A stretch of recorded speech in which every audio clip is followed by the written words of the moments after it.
I'm not sure that I'm hearing you. 1, 2, 3, 4. Can you hear me? Yeah, can you hear us? Yes, we can hear you. No, I don't think the mask has anything to do with it.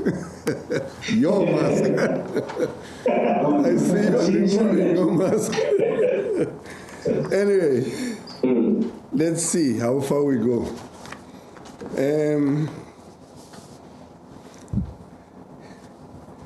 I'm sorry for these few minutes of lateness. I discovered to my horror that the leaves were being attended to, and I had to use the stairs. I don't think it's a bad thing, but if you want to get there fast, you know, I thought the lift was something to use. Let's do the formalities. I have been made to understand that 1, 2, 3, 4 of you, I don't know who is going to be speaking or whether all of you are going to be speaking or making the presentation. And if that... Advocate, 3 of us are going to be speaking, but I think our attorney should also take the oath if there's, with regard to question time, if he has to come in. We will have to make sure that he speaks the truth. In fact, what I thought I was going to say today is that we will hear your presentation, either you being led by your attorney or the evidence leader leading your witnesses from the submission that you made. But now that you have an attorney, I think it would be better if the attorney led you or led those who are going to be testifying. Except that I don't know if he will want to testify as well. Advocate, we have a presentation, so what we decided is that we divided it into 3 categories. Yeah. And I will do the introduction, and then my colleague Alice van Zyl will do the second part, and Ronald Peters will do the final part. But it's one document that we have sent to you. Okay, and then I believe there's also a supplementary document that was sent today. That's correct. That is the one we will be presenting today. Yes. So what I propose we should do is that, you know, after we have done the sort of formalities, swearing in and all of that, then you present your submission in any way you have chosen, and you have now indicated to me how it is going to be done. And we will ask questions, and you know, now and again. But I have created in our procedure a time down the line, and I'm sure Advocate Yungele will get in contact with you. And that, I am envisaging that there is going to be a week in which people will be responding to some of the things that have been said about them. So if there has been any mention about the Afriforum by people who have already testified, there will be a week where the Afriforum will say, no, we need to respond to that. And so will all other people who have already testified. And then I will create another week in which there will be cross-examination, in which, therefore, you, representing the Afriforum, will be cross-examined in a limited way, and all those who will have testified. For instance, if your attorney will want to cross-examine one of the people who have given testimony to us, will then have that opportunity on those subjects that he will have indicated, you know, he needs to cross-examine anyone who has said, who has testified here. So today is for the Afriforum to make their representation And such questions as I may ask will be just to clarify here and there, but otherwise, no one is going to be robbed. Afriforum will still have a chance to respond at a later date and then to cross-examine if there are, submissions in relation to which Afriforum believes there needs to be a cross-examination. So I felt I must do this so that you should know that at the end of the allocated time, if there are things that you would have said or which we feel we want to put some questions for clarification, we'll ask those questions. But otherwise, today is for Afriforum to do its submission or its presentation. How does that catch you? It fits very, very well with us. Okay, thank you very much. Then Advocate Ngele is going to administer the oath or the affirmation, whichever it is that you prefer. And if your attorney is going to elect to lead you, but we have here, a colleague who is one of the evidence leaders, which is a legal function we got from, what's your family? Wexmans. Wexmans. They say Wexmans. I don't know why they say Wexmans, but it's spelled Wexmans. But he will put such questions as he thinks he can put, but it will not rob you of the opportunity that I've indicated. We will agree at some stage you need to have, if you have questions to put or if you have answers to make to whatever cross-examination the evidence leaders may want to do. It seems to me it may well be that instead of, we leading you, your attorney could do so, but we are well placed to do that if that is what you also prefer. But we'll introduce everybody. Advocate Ngele. Thank you, Chair. Morning, Mr. Kriel. Good morning to you, ma'am. Please call me Kali. Okay, Kali. I'll start to administer the oath with you, and then I'll then take it with Mr. Van Zyl and so forth. Yeah, administer oath to all of them at the same time. Well, yeah, you can do it individually. Individually, but okay. All four of them. I'll do so, Chair. Thank you. Mr. Kali, will you be taking an oath or will you affirm? An oath, ma'am. No problem. Mr. Kali Kriel, do you swear that the evidence you're about to give today is the truth, the whole truth, and nothing but the truth? If that is so, please raise your right hand and say, "So help me God." So help me God. Thank you very much, Kali. You've now been sworn in as a participant in the SJN hearings. Ernest, can I go ahead with you? 100%. Will you be taking an oath or will you affirm?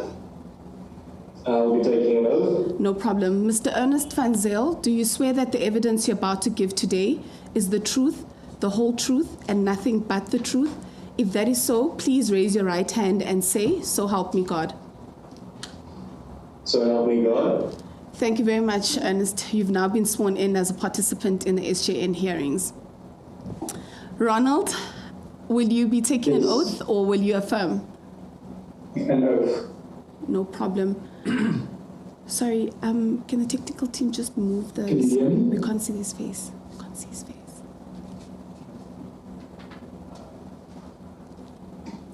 We were able to hear you, but we want to see you as well. Oh, yeah, there we are. Sorry, are we back again? Yeah. Yes. Okay. Yes, I will be taking an oath. No problem. Mr. Ronald Peters, do you swear that the evidence you're about to give today is the truth, the whole truth, and nothing but the truth? If that is so, please raise your right hand and say, "So help me God." So help me God. Thank you very much, Ronald. You've now been sworn in as a participant in the SJN hearings. And then last but not least, Daniel. Daniel, will you be taking an oath or will you affirm? I'll take the oath. No problem. Mr. Daniel Ilof, do you swear that the evidence you're about to give today is the truth, the whole truth, and nothing but the truth? Yes. Right. If that is so, please raise your right hand and say, "So help me God." Sorry, you broke up a tad, but perhaps you just repeat it once again. No problem. Do you swear that the evidence you're about to give today is the truth, the whole truth, and nothing but the truth? If that is so, please raise your right hand and say, "So help me God." So help me God. Thank you very much, Daniel. You've now been sworn in as a participant in the SJN hearings. Thank you very much. As I said, we had proceeded on the basis that we'll lead you on the document that you kindly made available to us quite some time ago. And I think, Mr. Tom, you had prepared yourself to do so, just to give the broad outlines. Indeed. Perhaps let's do that, and then let's see how it goes. Yes. But you will still be able to make the presentation in the way you would like it to be made by you, now that everybody has been sworn in. Thank you. Mr. Tom. Thank you, Mr. Chair. Thank you, gentlemen, and good morning. Okay. Yes. Like the chairperson has indicated, you guys have, Afriforum has prepared a report which is titled "The Collapse of Cricket South Africa."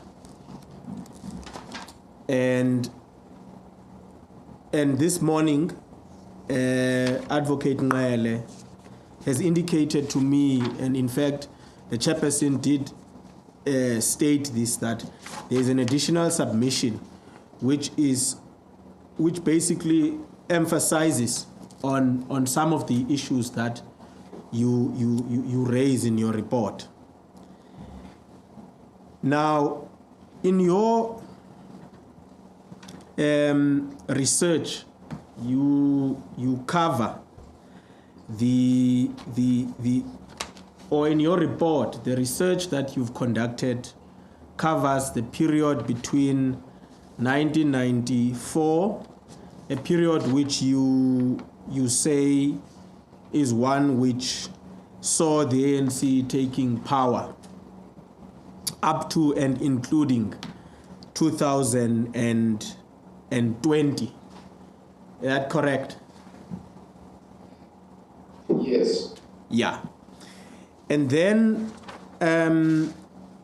you then proceed to take the reader through various stages which you believe CSA and to some extent or large extent the government have contributed to what you term the collapse of cricket game in South Africa.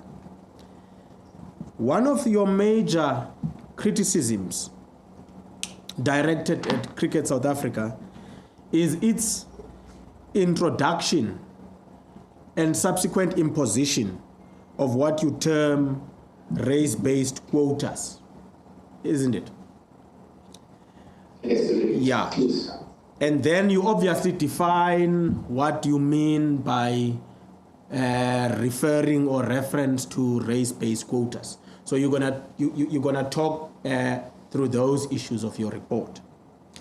Then you conclude that the imposition of race-based quotas had a negative effect on the quality of the game and resulted, I think some of the chapters in your report, you allude that this resulted in a mass exodus of what you regard as the talented white players who have gone through the schooling system of South Africa, but have since had to take up deals abroad. So you dedicate a chapter to that, and you mention a lot of players who have since taken that route. You further in your report, you level criticism, against, obviously allied to this issue of the imposition of what you describe as race-based quotas. You level criticism at a number of black players or players of color who you believe have been selected to play for the Proteas over the years. And you say that these players largely have been selected because of the strict adherence and imposition of these race-based quotas. So you'll talk through that as well. And then you take a view in your report, you take a view that perhaps some of these players, because of the flaws of this quota system, did not deserve to play at the periods that you mention in the report. In other words, they didn't deserve to play at the time that they played in the Proteas, because for some reason, because there were better players who could play, but for the imposition of these quotas, the Proteas team ended up with players who do not necessarily, who are either not ready to play or do not necessarily deserve to play. And then you further take the reader through statistics in your report. You take the reader through statistics, you draw comparisons of how the Proteas performed, of how certain players performed in one of the chapters in your report. And you conclude that the effect of these race-based quotas has been nothing but disastrous for the Proteas team. And you also then talk about what you consider to be political interference in the sport and in selection. Are we still together? Perhaps if I may just interject there, I don't think the report is leveled against individuals particularly, and that point is made in the report. It's not a targeting of certain players, but rather the report tries to highlight what we deem to be quite an evident occurrence and sort of trend within the sport. What we are merely doing is trying to connect the dots and paint the picture through connecting the dots. So it's not accusing any particular players of anything, any wrongdoing or weak performance. It's trying to highlight the principal case that we're trying to make, the principal case in favor of non-racialism, in favor of merit in sport. Daniel, if I may add to that, I just want to emphasize nothing, and at least something unfortunately that people try to portray our stance. Our stance is not that there is a difference between the talent of a black player or a white player. We have brilliant black players, we have brilliant white players. Our stance is, if you're going to remove merit, especially on a grassroots level at the school system, and you just have to have a quota, then if you don't choose on the basis of merit, then the competition is not that tight at those lower levels. And when you, for instance, come to a higher level, you have a situation that even white players in the Protea team are also not developed to their full potential, as is the case with some black players, because they don't compete against the best from their start. And, there's a quote, if you look at the Kolpak cricket, there's a theory that was said when Kolpak got all these talented players from around the world to come in, it actually improved the English test team because at a lower level they were able to compete against the best in the world. And the difference between a lower level of cricket and cricket at the national level was not that big. So our point is not a racial point. Our point is to say, if you're not going to choose on merit on schools level, and you weaken teams, people... Yes. Kali, can I interrupt you? In fact, you are already in full flight. Mr. Tom here tells me he is going to full flight just when I was going to say, there, the floor is yours. Whoever makes the president. he was just giving an indication of what his impressions are of your submission.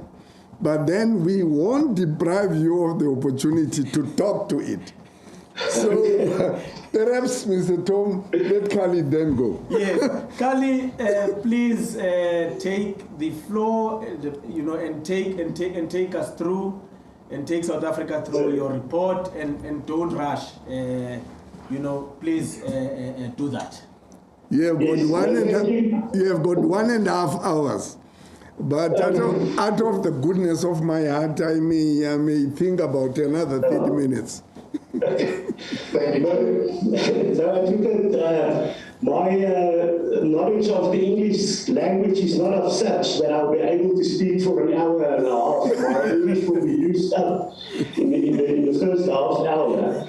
And Mr. Toga, we went full ahead because I think there's a misconception in the country when it comes to being opposed to quotas.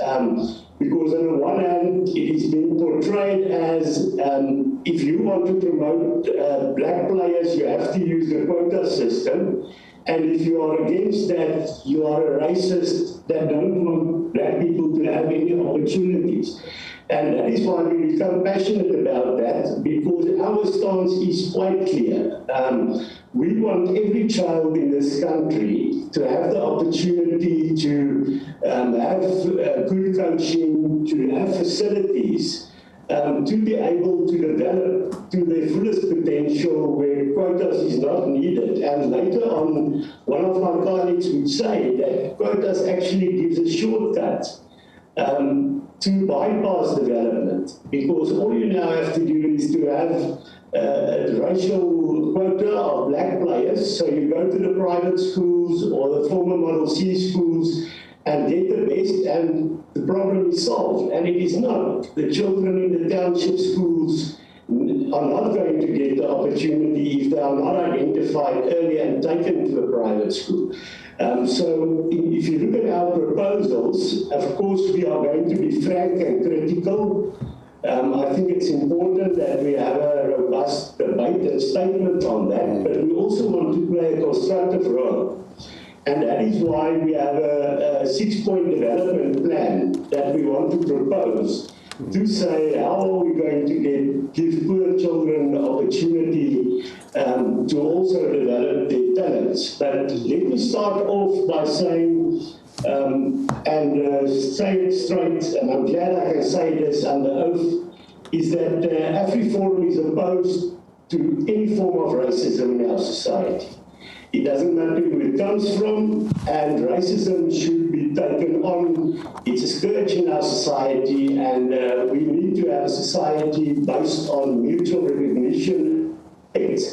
amongst people from our various cultural communities. And that applies also to cricket, where we want to see cricket that is based on mutual recognition and respect.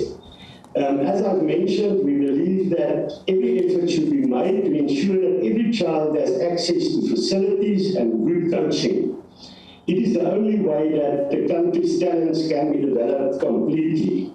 And now I want to come in with the criticism, and in your introduction or when leading the questions you mentioned that we believe that this ideal is hampered by the fact that Cricket South Africa has succumbed to government pressure and political interference to once again make racism structurally part of cricket in South Africa through the implementation of racial quotas. And just to give you an example of that, we have Cricket South Africa now classifying players on the basis of race. We know that racial classification was the basis of the apartheid system. The Population Registration Act was scrapped in 1990. So any player that is 30 or younger should actually, there's no legal basis for this classification, but Cricket South Africa, as many other institutions, see it fit to do so. And if you look at the strict race requirements in the Transformation Charter, it says that in the case, for instance, from franchises to lower levels to the school cricket, and we should say, we don't believe it is targets. Targets is a euphemism, because if you have wording such as a minimum of 6 players of color, it is a strict quota, you say. At least should be black African. I'm an African with a lighter complexion, so I also see myself as an African. And then the only way there's a limit is with regard to white players that is being applied. And, you know, how the race of these people are going to be identified, the document is silence on. I'm going to ask my colleague Ernst van Zyl just to give the 4 reasons why we are opposed to the quota system, and then my colleague Ronald will then give our 6-point plan for development. Thank you very much, Kali, and thank you very much to the panel for giving us the opportunity. I will be unpacking why Afriforum is opposed to the quota system in more detail. So Afriforum is fiercely opposed to the institutional racism of racial quotas, and this will be unpacked in about 4 points. So the first point is that this is plain to see for anyone with common sense, is the fact that quotas are immoral and violate players' dignity. Quotas are not an exercise in statistics, but deeply affect the dignity of players from a young age through to a senior level. Afriforum has been inundated by letters from parents about the trauma that their children had gone through after being left out of the team based on their race, over which they have no control. And this is all because of as a result of these racial quotas that Kali Kriel has done the intro on. So these children's pain should not be ignored by this panel. This is one of the main messages that Afriforum wants to send, is the fact that neither can it also be subordinated to other forms of discrimination that are presented to this panel. On a professional level, racial quotas not only violate the dignity of players, but they are also hampering their profession. The racial debacle during the 2015 Cricket World Cup after Carl Abbott was omitted from the Proteas team in a semi-final against New Zealand because he is white, caused Abbott to consider retiring from international cricket, according to Abbott himself. Another tragedy is that talented black players who are included in teams based on merit are branded quota players by those that want to disparage them or shame them. This also amounts to a violation of the dignity of these players. So maybe just to expand on that point, as long as there is a racial quota system within any sport, no black player within that sport will be able to say with 100% certainty that they are not there because of a quota. This needs to end. There will always be that seed of uncertainty because there is a racial criteria. Mr. Fansay, you are too fast for me. I want to be taking a few notes, but you are running like you are doing a 100-meter marathon. Sprint. Yeah. So just pace yourself and allow me to take such notes as I would. Yeah. 100%. Okay. You can proceed. Can I proceed? All right. The second point is that quotas exacerbate inequality. Another victim of the quota system is the development of sport in township schools. Considering that 80% of the country's schools are dysfunctional, franchises who have to comply with racial quotas will be unable to set up strong cricket structures in township schools without the support of the Department of Education. Instead of taking this route to develop school cricket in townships, the quota system is the easy way out. Black children from elite schools that have many opportunities are drawn to reach the quotas, while those in township schools are left behind. So the quota system is not a solution to developing more talent in South Africa. All it does is to put a bandage on a very big wound and then to say that everything is fine. What it is doing is creating a fake reality of saying we have solved all the problems, every South African has the same level of access to development. Look at how representative the team is, and this now shows that we have succeeded. But it's a false success. It's not real. It's created by a quota system. It's not created by giving more South Africans access to development and developing their talents and having representativity happen organically. It is just state enforced. And as soon as the state stops interfering, then that whole facade is going to fall apart. So the third reason is that quotas contradict the regulations of international sport bodies. The quota system constitutes a gross violation of the rules and regulations of the International Cricket Council. Its rules and regulations not only prohibit any form of racial discrimination in sport, such as a quota system, but also prohibit government interference in sport. There are many examples of such sporting rules and regulations that apply to Cricket South Africa. The ICC's anti-racism code provides as follows, and I quote, ICC and all of its members shall ensure that there are no discrimination in any form against any person because of race, color, religion, national or ethnic origin. And racial quotas are definitely discrimination against the person based on their race or color, and there's no way around it. Section 9B of the ICC rules prohibits government interference in the affairs of national cricket governing bodies, and again, government enforced racial quotas is again in violation of this, and there is no way of looking at it in any other way. Fourth reason, and the final reason, which I will conclude with, is that quotas debilitates cricket in South Africa.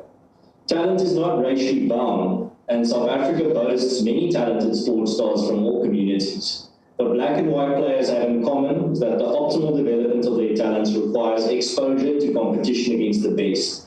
When school sports teams are in many instances not selected according to merit or selected according to who is the best in their sport, it debilitates these teams and eventually cricket in the country. In this way, our talented players are deprived of the opportunity to get even better. So this is it. You don't have to go into very much detail to explain what's wrong here in regards to a race quota. What's happening is that players are being chosen by the color of their skin based on their race and not being chosen because they are the best. What then happens is you have a team that is objectively, and there's no way to look at it in any other way, a team that is made out of players that are not the best in their sport, because they weren't chosen because of their ability. They were chosen because of their race. And that is the big problem. It's not, as Kali explained, it's not because the teams aren't weaker because black players are being chosen. The teams are weaker because players aren't being chosen because they are the best. That is the simple reality of it. And any person that has ever been involved in sport or is even a spectator of sport understands why that weakens any sport where this type of interference is being made, or where this type of political interference and discrimination takes place. But that concludes my part. Thank you very much, and I will now give over to Ronald Peters, my colleague, to give you some solutions, because here at Afriforum it's not just about criticism, we also want to give suggestions in regards to the way forward and how to really make a real difference that is sustainable and will last far into the future. Mr. Van Zyl? Yes. If I may just ask, what informs the opinion by Afriforum that the players or the players of color that are chosen are solely chosen because of their race and not their talent? What informs? My colleague has indicated that he wants to answer. Well, the fact that there is a quota system, that's why we are saying the quota system should be removed. Because that in itself, if you say we have to choose 6 black players, that creates that situation where you actually grant people that are not the best. And if we say, well, these players are all chosen on merit, and many of them are, then the question is, if one is going to say we are wrong to say that merit does not count, but then the alternative is to say, why is the quota system necessary? Then it won't be necessary, because I don't know a single coach that don't want to win. We see coaches that and their future is also bound to the success of their teams. So that is why we are saying exactly the question you're asking. Why should we say black players are not chosen on merit? That is why we're saying there should be no quota system, so their selection there would be no question mark with regard to their selection. Okay, thank you, Sally. If I can just come in there for a moment. I've listened to some of the testimonies of the other individuals that testified before us, and I'm not going to name names for obvious reasons, but most of them indicated that all they want is to be acknowledged due to their talent and their ability, and they don't want to be involved in something just because of the color of their skin. And that is something that a quota system does. It puts labels on people that don't even deserve it. I am fully aware that there is more than enough talent between black, coloured, Indian and white people in South Africa to take cricket in South Africa forward. But as long as we have discriminative policies in place, it will always label certain players, and that's a very sad situation to be in.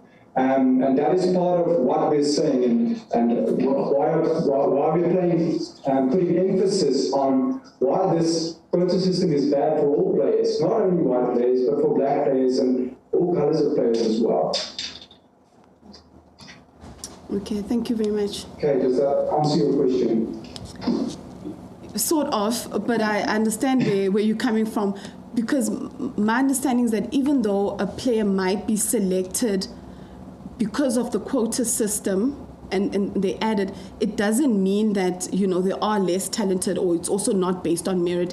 I'm just trying to, drive the point that it's not necessarily mutually exclusive. Yeah, most definitely. But the thing that you just said is the problem. They might be selected due to the quota system. If the quota system wasn't there would be no doubt that they were purely chosen based on merit. And that's the issue that we're sitting with. We have Procedural, who is one of the best bowlers in the world. But they are, unfortunately, due to the quota system, certain people may ask, or will ask, is he then based on the colour of his skin? And that's very unfair towards a player of his calibre. Do you understand? So that's where we're coming from. So there's definitely players of all colour that deserves to be in the Proteas team. And that we have to say, and on provincial level, and on all levels. But the fact that there's a quota system in place puts a label on those players that's very unfair.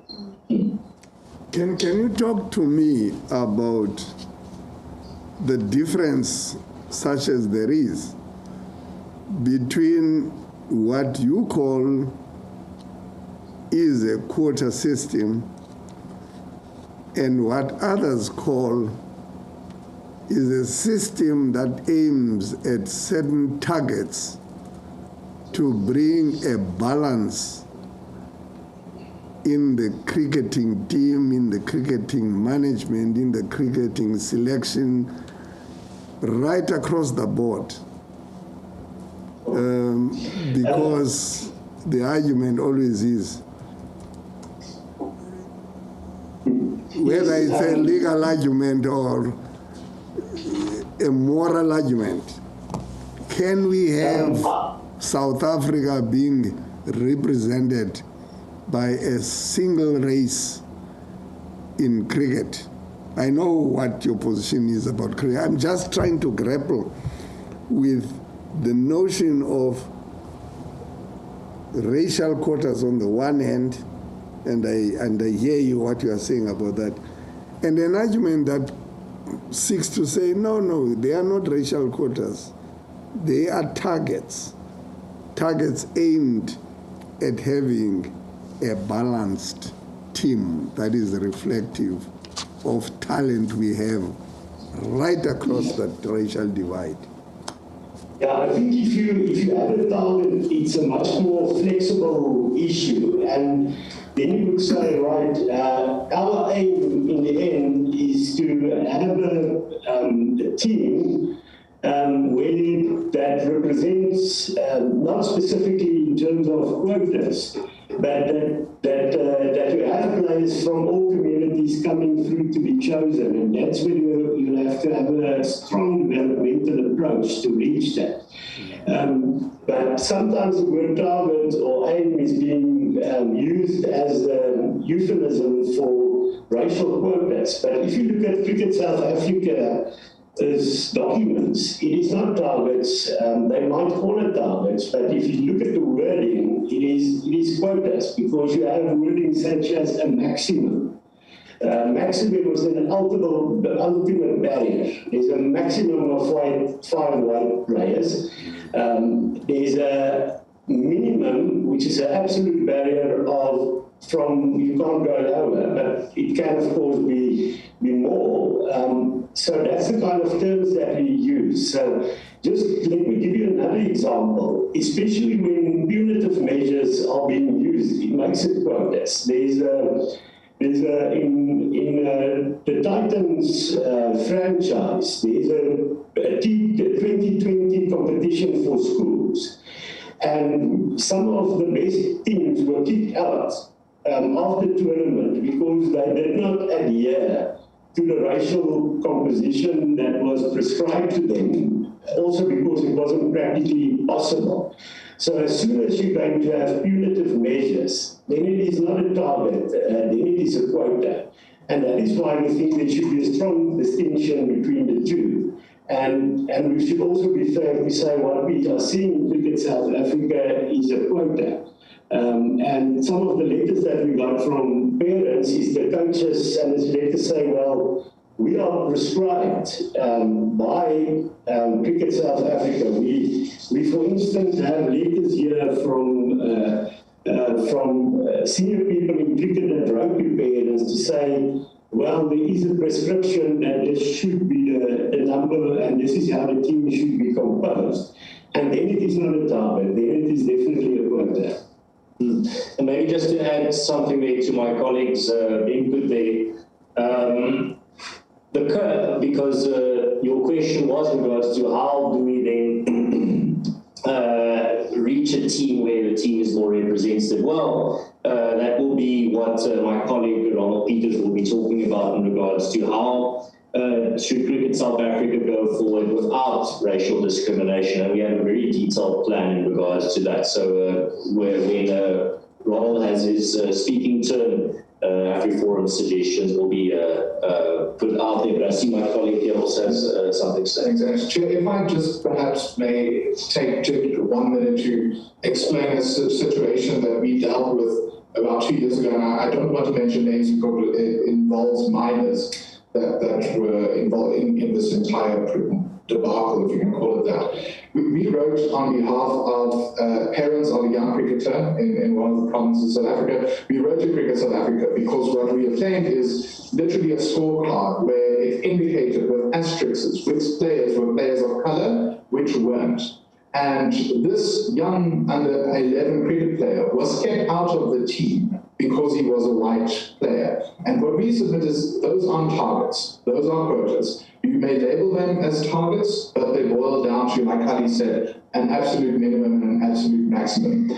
And the consequence of that is what Adam's described in his part of the submission, is that young under-11 cricket player is traumatized. And unfortunately, children aren't equipped with the emotional tools to deal with this type of thing. They're not aware of the politics. I mean, this under-11 player was born and when we hosted the Soccer World Cup in 2010.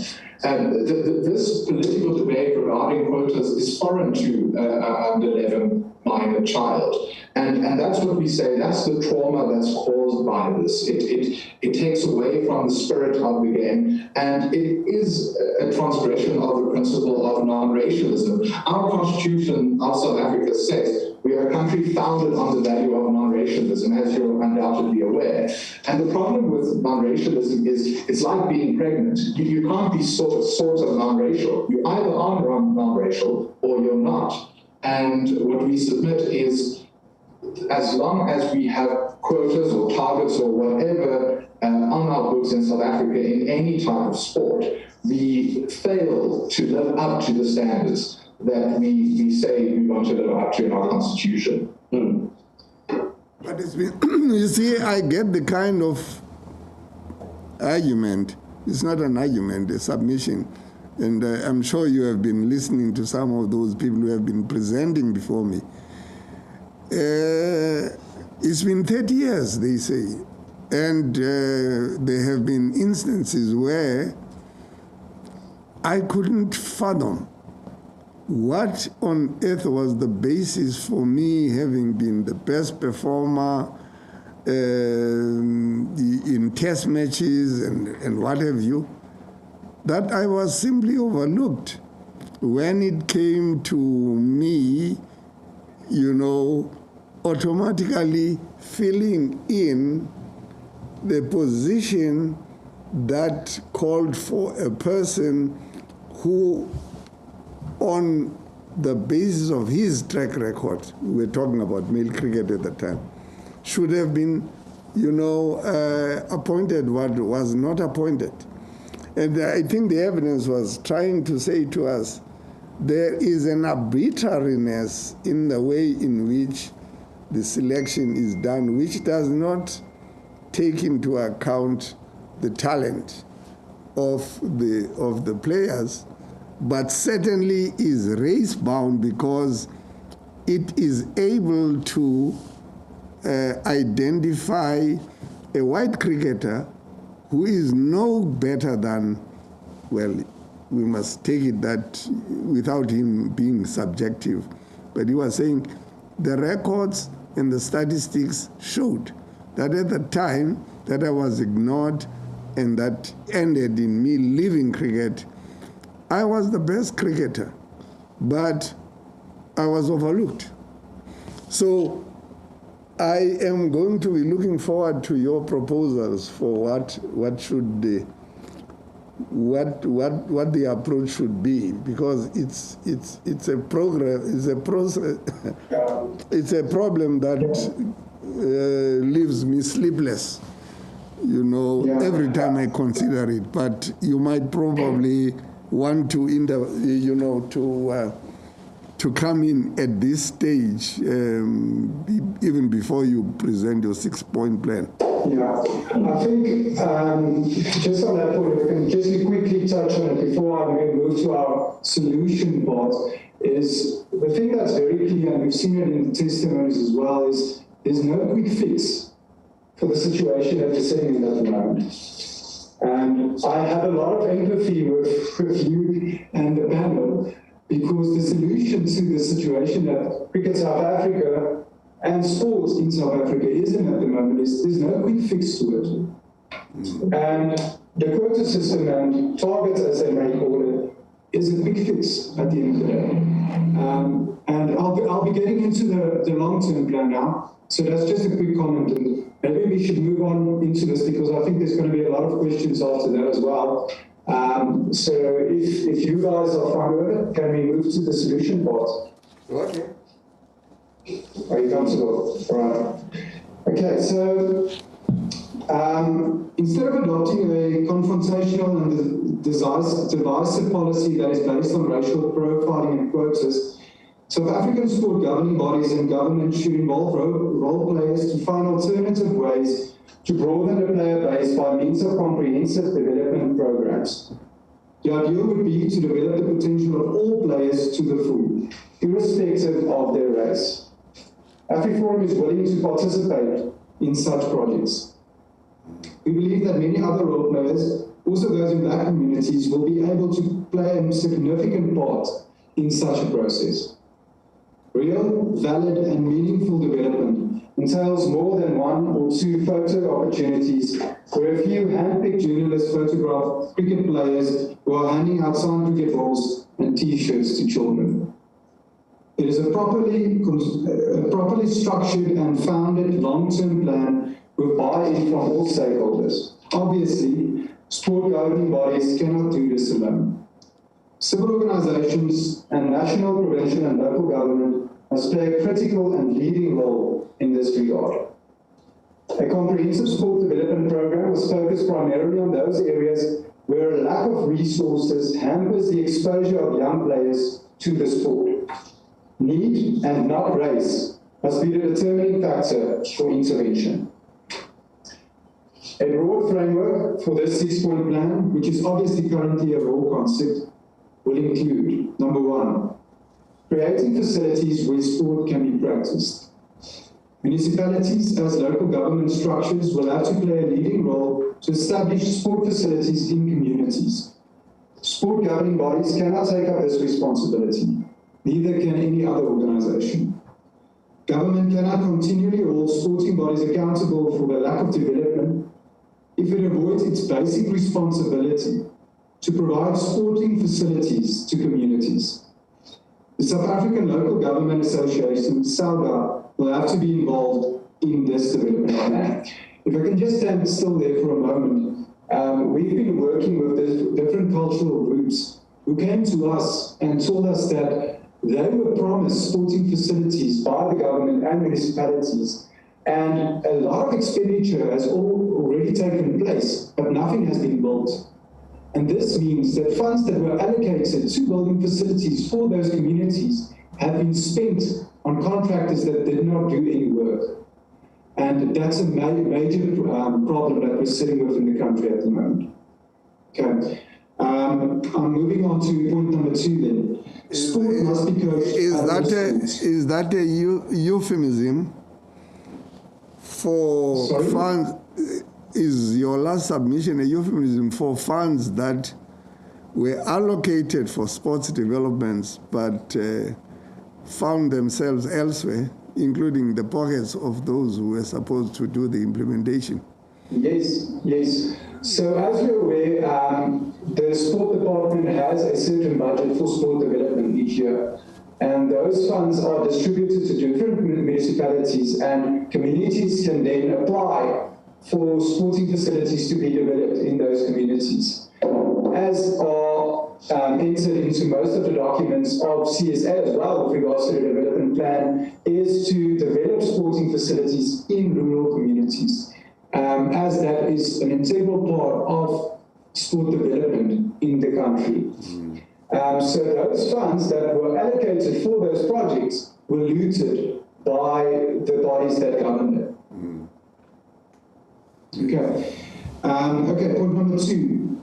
Sport must be coached at all schools.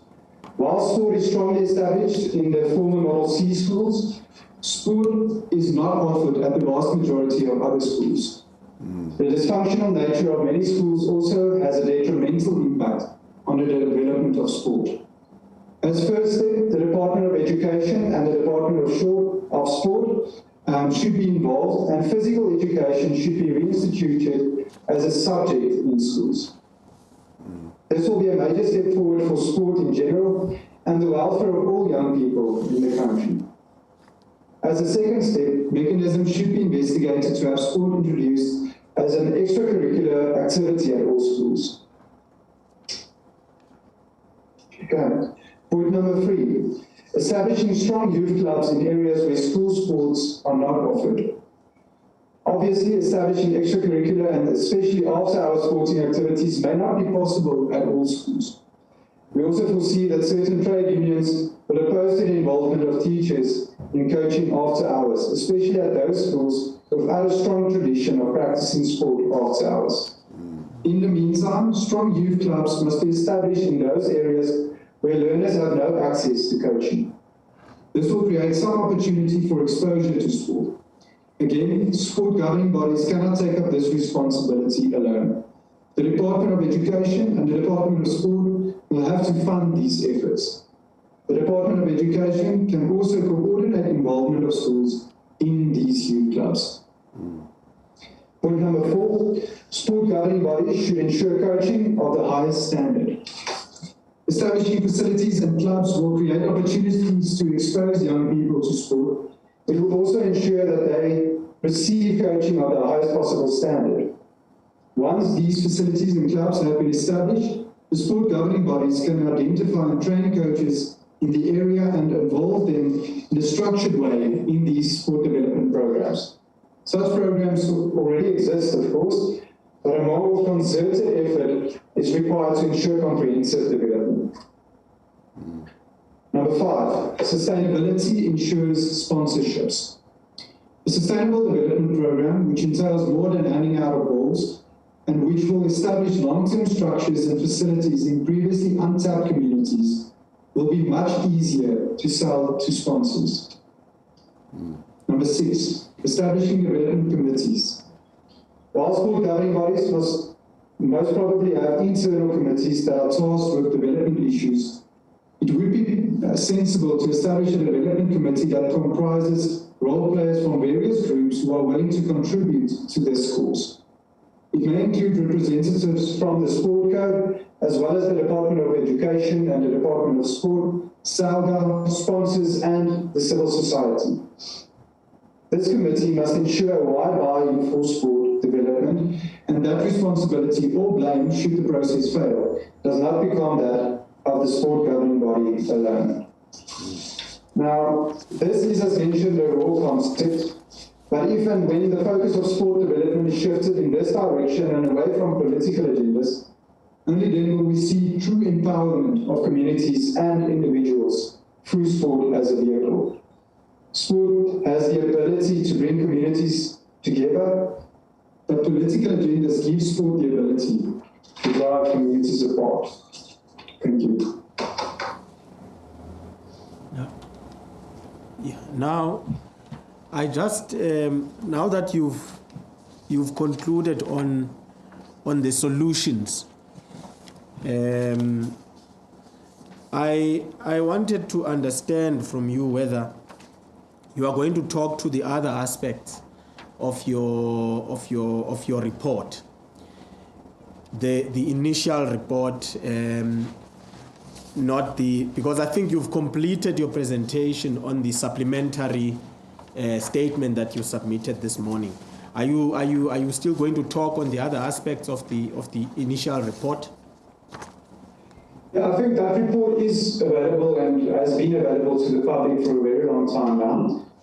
We have also had a media briefing where we touched on a lot, where we went through the whole report and answered a lot of questions in that meeting as well. So I don't think the goal of this session from our side is to go into the detail of that report. We have made it available to you, so if you have any specific questions with regards to the details in the report, we are willing to answer on that. But I don't think from our side the goal is to go into depth into that report at this moment. Okay. Now, I just, for now, I'll take the opportunity to pose, one question for now, particularly in respect of your work on the Colpack players, the players who took the Colpack deal, and the view being that they took the Colpack deal because obviously the lack of opportunities that that are present there were no opportunities for them in South Africa because of, amongst other things, this race-based quota system. Now, have you done in your work, a similar study? I think the chairperson has indicated that there were people who came here, the former players who came and spoke about there are instances of exclusion, and them not being afforded equal playing opportunities. Have you perhaps conducted a parallel study around the disappearance of black players in the system? Well, in regards to the study, like we said earlier, this is not a study based on a player-by-player basis. We weren't looking at this player deserved, this player didn't. We're looking at this or this specific case study. We are looking at the phenomenon of racial discrimination within cricket. To do another report in regards to specific players' case studies would be something completely different and wouldn't be part of what Afriforum is trying to achieve through talking about specifically racial discrimination within the sport. That would be of a massive scope. That would be a responsibility of the body that is looking into these types of cases. But what Afriforum achieved with this report was looking at the broader picture, and therefore nowhere in the report will you find us saying, well, this player deserved or this player didn't deserve, or this player's experience proves this. It's rather looking at the broader picture of racial discrimination and looking at the resulting carnage that it brought to the sport and how it has weakened the sport and how it has made a laughingstock of the sport to a large extent, because it's now just a racial circus. It's no longer about the sporting ideals of the best player or being the best. It's all about just sending out a political message and doing a political agenda. And I can understand why some players walk away from the sport. If your sport has become a joke, if your sport has just become a political circus, then I also wouldn't want to be part of it. Let's just add one thing, I think, to answer your question directly. I think something to take cognizance of is that the report compiled by Afriforum was compiled prior to the establishment of this SJN panel. It was research that's been conducted for a number of months, so it wasn't compiled specifically to submit to this panel. It coincidentally happened that we compiled the report, this opportunity arose, and we thought, let's be of assistance and provide you with the research that we have conducted. So that's in the first instance. And the second instance, as you already know, it's quite difficult to get all of these different individual accounts of racism that they faced. And that's why this forum has been established, is to provide that opportunity. So to put it directly, answer your question directly, have we conducted research where we've interviewed individuals regarding their individual experience of racism within the sport? No. But our research was conducted before the establishment of this forum. Yeah, if I can maybe just again add on that. The interview, the names that we named in our report was based on previous interviews that other institutions had with those players. And we used that data to insert it into the report. So we did not do any individual interviews with any players. So just to highlight that. I just want to mention something again, and it's the same interview that I watched, and there's definitely instances where players or coaches are being contacted and they get the experience that they are being contacted based on the color of their skin. And one of the interviewees mentioned that he asked the person that called him based on a job possibility, what will his role be in the team? And he couldn't give him an answer. And that is due to the fact that, or I think it plays a role, that the policies that is in place at the moment requires them to have a certain amount of people of a specific skin color in the systems. And that discriminates against that coach or player at the end of the day as well, no matter the color of their skin. I think the individual that you spoke to is very talented and highly regarded as a good coach as well. And that is unfair to that person as well. So there is a lot of circumstances where different people with different skins of color are being discriminated based on these policies that are implemented by politicians into sport. Maybe if I can just, in terms of my part, just come in.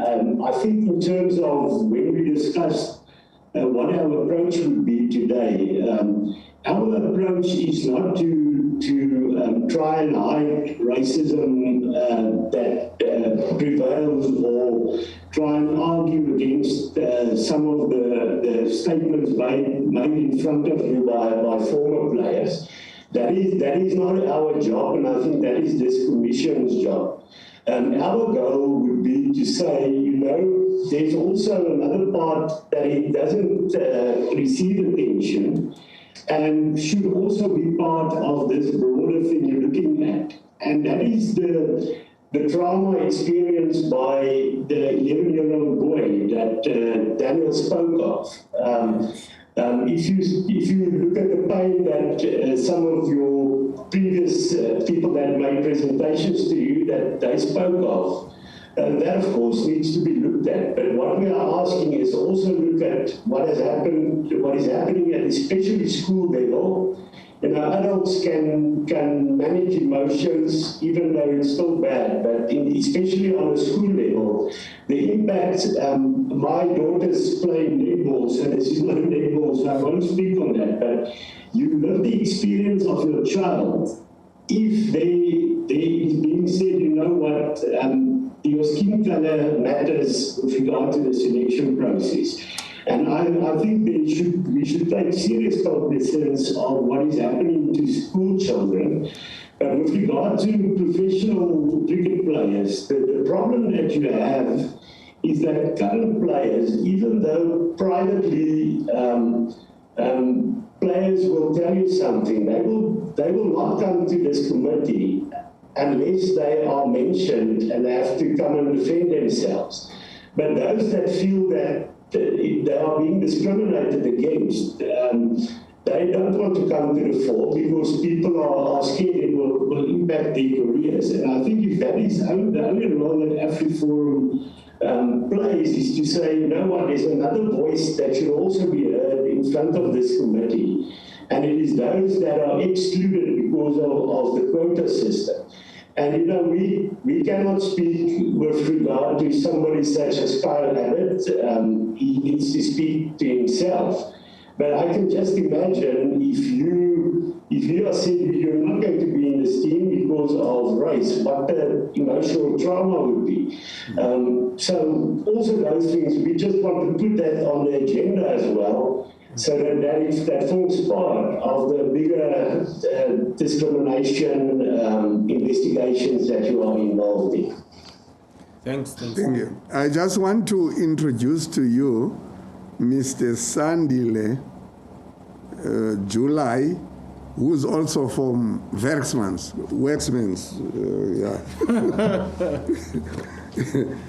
He's a director there and has been part of these hearings. You probably have seen him now and again.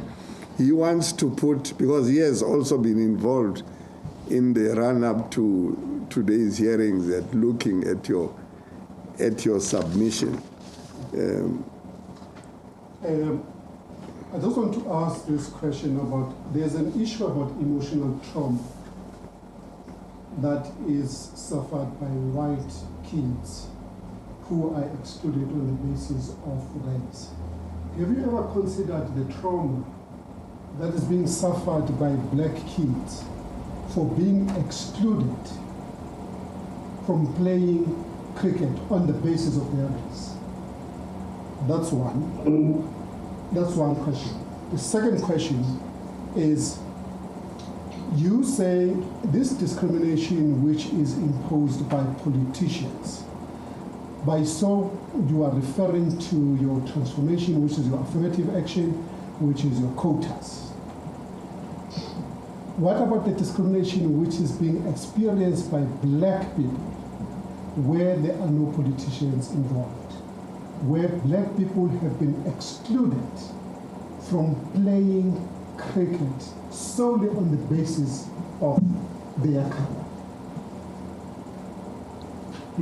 No, I think if you, thank you for that question. I think if you listen to our presentation, not here when you opened.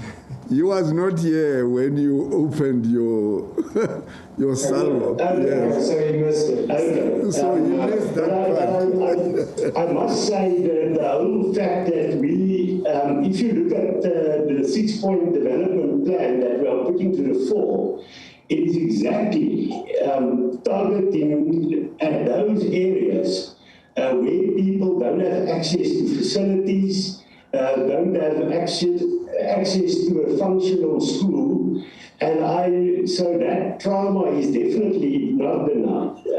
The fact is, even in our proposals, we said that needs to get serious attention.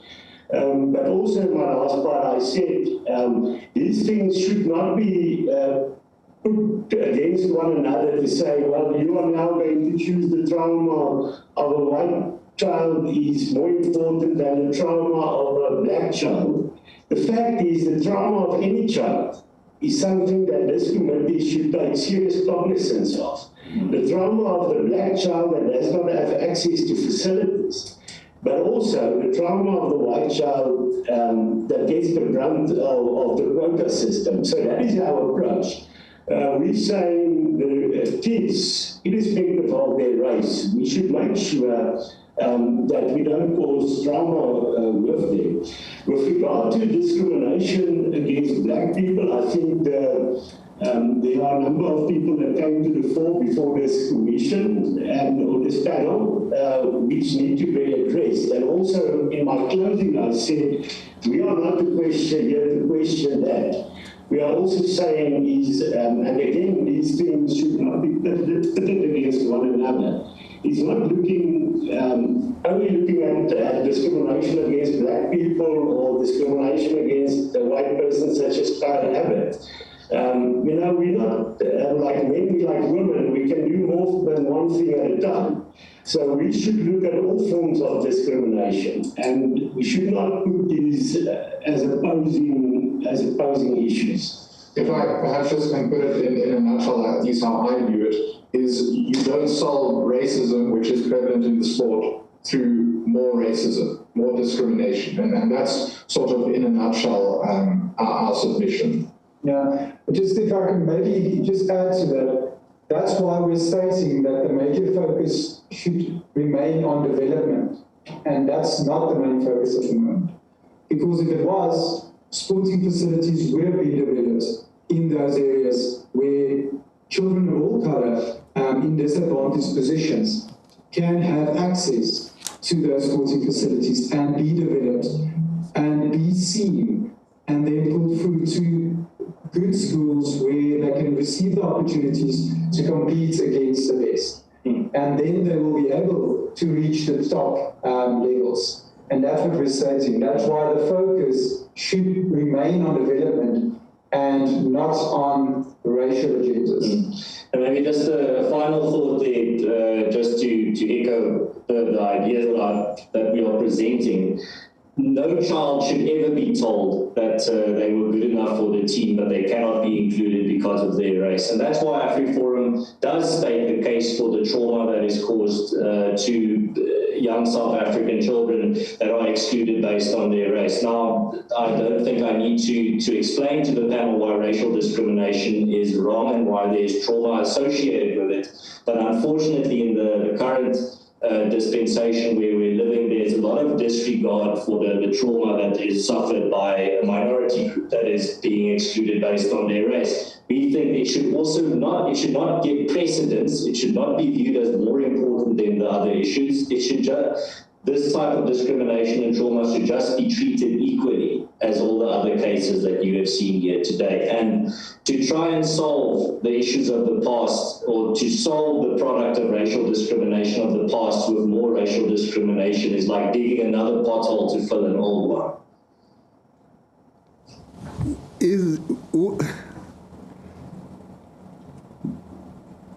where would an argument be for redress where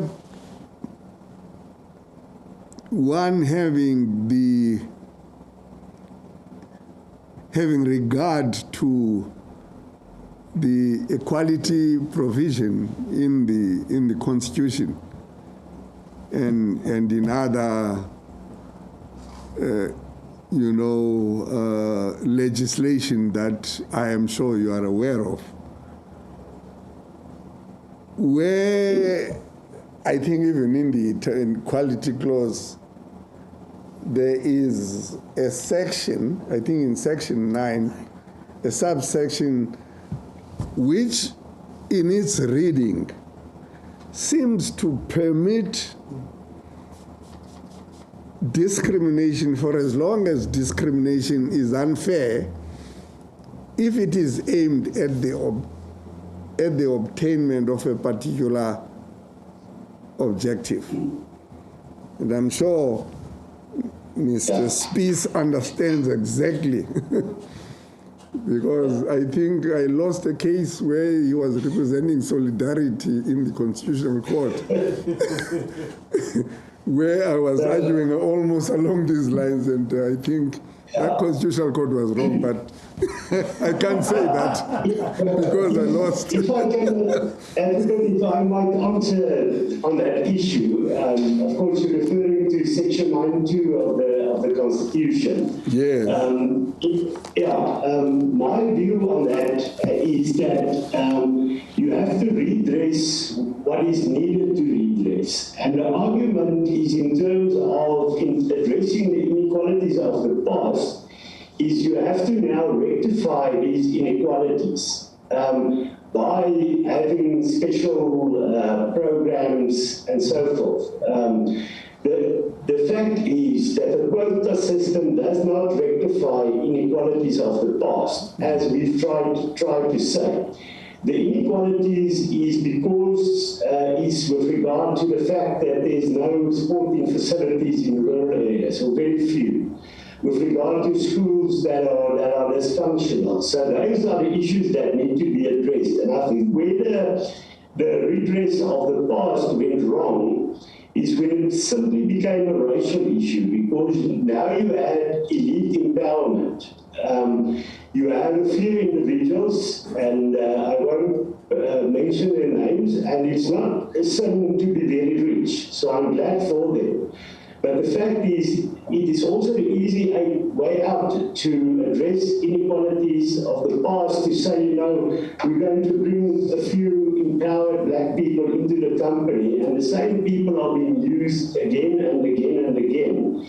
And that is because our view of rectifying inequalities is purely racially based, and it doesn't matter if the person needs empowerment. It's only the color of their skin. And that is also the point we made with regard to the selection of teams. And of course, we're not saying, now we should not select players that have gone to a private school or to an elite former Model C school. It's great that people have opportunities. But if race is going to be your only criteria with regard to redress, you're simply not going to make sure that you rectify the inequalities. Because the inequalities is many of the players, and I take actually all sports, that get to the top level are people that have access to good coaches, that have access to good facilities. So they are not the ones that need empowerment now. So we cannot say quotas is a redress policy. A redress policy is to go into rural communities and to make sure that we get facilities and good coaches. Mr. July wants to engage you further on this topic. So if you don't mind, he is aware, of course, that there will be a later occasion, but he wants to engage you now on just this issue that I've raised. Yeah. Mr. Speaker, I just want a clarity. So are you saying, I'm Daniel Yellow, but I work at the Spies. Mr. Spies isn't here, unfortunately. Mr. Okay. There's a letter here which comes from him. Okay, but that's fine. Let me ask this question. Daniel Ilo. Yes, that's me, Mr. Chair. Yes, a director to a director. Workspace. Let me ask this question. Apartheid was racial based. People were excluded on the basis of their color. If we all accept that there has to be redress, and that the imbalances that were created by apartheid have to be corrected. How do you do that without saying those people who were discriminated on the basis of their color would be now given preference? How do you avoid race? I hear you when you say you can't use racism to deal with it. Unfortunately, you can. Because to address the racial issues, you need to have race right at the center. Because apartheid was about race. People were excluded on the basis of their color. And when you redress that, you can't avoid race. Of course, we agree, I think all of us agree with you, that when you do that, it can't just be race alone. It can't be just numbers. You need people with skills in the context of cricket. But where I have a problem is the part where you seem to be saying, let's just negate race. Race should not be an issue at all. If I may perhaps answer your question to make three points. The first thing is, I do believe that at some point we have to stop this ever-swinging pendulum of the race-based discrimination at some point. Because if we forever say we will redress the past on a race-based in a race-based manner, the pendulum will forever continue swinging back and forth. The second submission, and I made this earlier during this presentation, I'm not sure if you were present at that time, but we argue that South Africa's constitution, I think quite correctly, is founded on the value of non-racialism. And I said it tongue-in-cheek earlier that non-racialism is like being pregnant. You can't sort of be non-racial. You either are non-racial or you are not. And at some point we need a society and we need people to decide we are going to stand firm with this principle of non-racialism. We are going to persist with it until equality and true non-racialism is achieved. And the third point that I'd like to make is you asked, well, what else do we do? Well, we've submitted the 6-point plan on how it's addressed, and you would have heard and noted that Ronald mentioned the focus should shift away from race-based policies to a means-based test, to people who need the support, to people who need government being actively involved in sport development, and shift away from a race-based approach that, in the end of the day, like Kali mentioned, only benefits a select elite, because all that we're doing is we're replacing one elite with another based on race, where we should be focusing on developing where the development is sorely necessary. I would just like to add to what Daniel has said. Just in terms of this argument that you say, well, apartheid was based on race, so now we have to base it on race. The fact is, when the Population Registration Act was scrapped in 1990, it means everybody that was born after that are not racially classified. And they are not the people that were excluded previously on the grounds of race. So this is a new generation. Then the argument would come from your side, which is valid in some cases, to say, but the legacy of apartheid is poverty, lack of facilities, lack of good coaching, and that would be the thing. So to address those things, it is poverty that needs to, if you want to address the legacy of discrimination, because those people that personally were discriminated against are not the ones playing cricket now. But if you want to make sure that the legacy is addressed, the legacy is a legacy of poverty, lack of facilities. And that is why we are saying that should be the focus and not just race, because the legacy won't be solved if you simply pick players from private schools. You can fill your quotas at the national level, but the legacy has not been addressed of people not having access to facilities. And that is why we are saying that to simply focus on race is actually to the detriment of people in rural communities. The people that feel strongly about race being used are people that benefit again and again and again, and those are the elite in our society. And I'm not against them, but we must say we have to look at other issues if we are going to eradicate inequalities and poverty. It seems to me that... Sorry, can I just quickly add to that? I just think something to bear in mind is the people that were disadvantaged in that time, most of those people are still disadvantaged because the focus has not been to uplift the poor. If it was, those communities that have contacted us wouldn't have come to us for help because they would have been helped by the government or other organizations. So the issue that we're sitting with, and let's be blunt about it, most of the people in those situations are black. And most of the people that will benefit from these, from the 6-point plan that we've implemented are black. So let's not make it a race thing. Let's make it a needs thing. And then we will see true development and upliftment at the end of the day. And I think that's the statement that we're trying to make.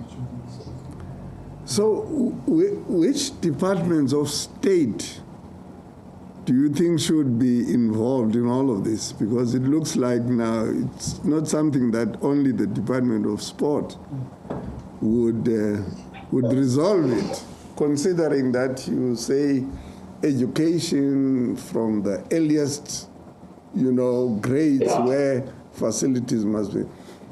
Even probably the Department of Public Works. I just want to get your thinking around which, assuming we went on the 6-point plan, it seems to me that it would have to be a massive multidisciplinary approach, even in government, for that to be achieved. The Department of Sports alone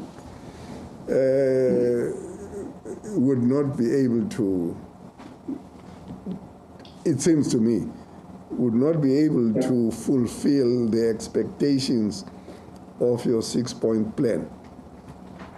I'd like to just get your thoughts about that.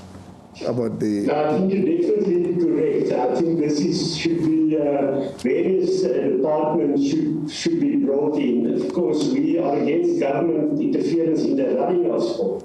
But government and the institutions can play a huge role to provide facilities as municipalities should do. And the Department of Public Works, I think, is a great example. So what we are going to do, we'll add that to our plan, but then we're going to put your name, that you are one of the people that drew up our submission, and that we have your support with us. Yeah, I think there's a lot of stakeholders, as we've said in our statement, that should be involved. And there's a lot of people that would want to get involved if the cause was clear, if they knew that the funds that were given for these programs would not be looted and would go into the building of facilities and developing individuals. And I think that's the major issue we're sitting with regards to funding at the moment, because successful organizations don't want to link their names to projects that will be corrupt at the end of the day. And I think that's a major issue that needs to be addressed.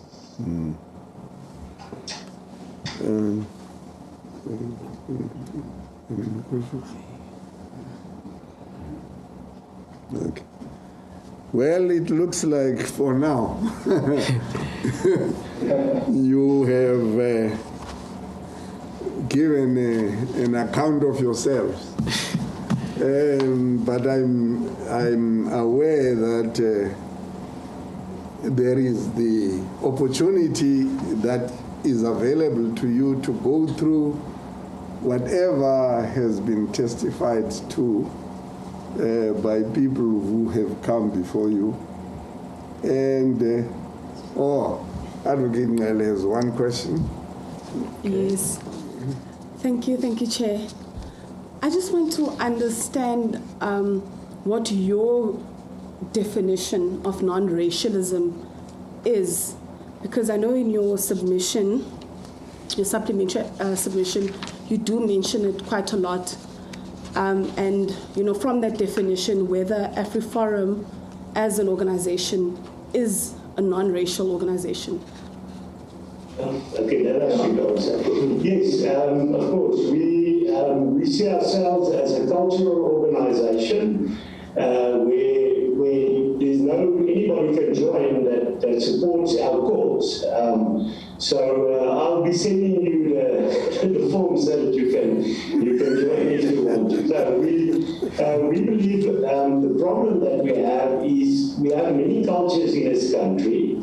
And the problem is that in the past, we've also forced in terms of making race our primary identity. And in terms of my identity, I see myself firstly, of course, I'm part of South African society. Then I have many identities, such as being an Afrikaner, such as being part of the broad Afrikaans-speaking community. And if I have to list my identities, race would be the lowest on the priority list. So we're a cultural, inclusive Afrikaner organization where race plays no role.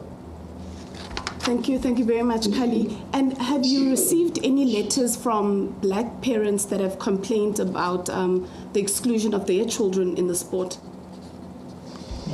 Yes, like Ronald alluded to earlier, we get requests seeking help, seeking assistance from various communities who've just been forsaken by their provincial or local or national government, where they want access to facilities, they want, they say that they're being excluded, they're factually being excluded from participating in the sport because they don't have this access. So yes, it happens. We have an abundance of requests streaming into Afriforum complaints, and it's not just complaints, it's people seeking help, it's people asking, please assist us. We want to give our children the opportunities that they deserve, and we acknowledge the lack of opportunities is created through a legacy of apartheid. The question is, how do we address that legacy? Maybe I can just give a few examples. The one is the Nkukumati community in KwaZulu-Natal. The other one is the Badarong community in the Free State. And another project, but it is not totally, it's with regard to broader sport issues. We are involved with the Mark Fish Foundation with regard to football in the Limpopo province. So, but those issues are more people that actually have a dire need for facilities. Rather, it's not about selection. They're not even in the position to be selected because they can't, there's no facilities for them to start participating. So those are more the issues that we've received requests with regard to. Yes. I think that leaves only me to thank you extremely much, very, very much for having found the time and having come to make this presentation. It is one that we will look alongside your report and also alongside your 6-point program that you articulated during the course of your presentation. I've said in the past, and I continue to say this, I would like to come into this project, and I said so to the board of Cricket South Africa, that I want to go there without any preconceived ideas as to what the solutions are. Otherwise, then there is no point of having this inquiry. I want to hear views from everybody. And I was thrilled, if I have to say so, when I was shown the report that you sent earlier on. And then I said, this is exactly what is going. I don't have any conclusions or solutions. I am a product of South Africa. I come from this South Africa that has got all these complexities. And as I said earlier, you know, I've engaged the solidarity in matters that were dealing exactly with the nuances, embedded in equality, race, non-racialism, some call it anti-racism, non-sexism, and all those concepts.